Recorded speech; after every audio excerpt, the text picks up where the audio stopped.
These huge arrays are pumping out carbon dioxide, the main man-made greenhouse gas. But this isn't an industrial plant, it's a science experiment.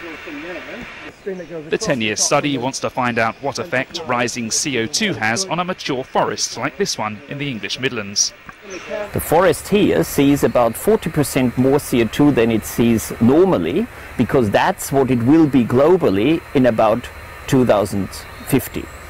A value of 550 parts per million atmosphere compared to 400 parts per million now. 3 of the 6 arrays are controls, identical to the others, except no CO2 is pumped from them. The concentrated gas is stored on the edge of the forest.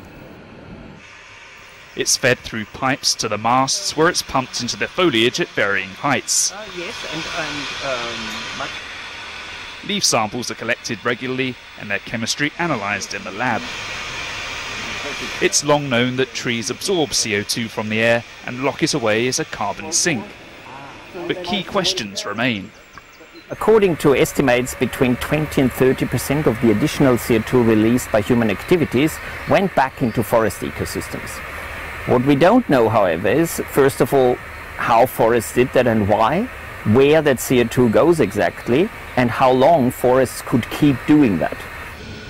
The biodiversity of the wider ecosystem, including soil, insects and fungi, is also being assessed. Called the Free Air Carbon Dioxide Enrichment, or FACE experiment, it's the first of its kind in Europe. 2 more, in Australia and Brazil, are also analysing elevated CO2 levels. Deforestation is shrinking the carbon storage capacity of the world's forest. Explaining its role in climate change mitigation could convince policymakers to take heed.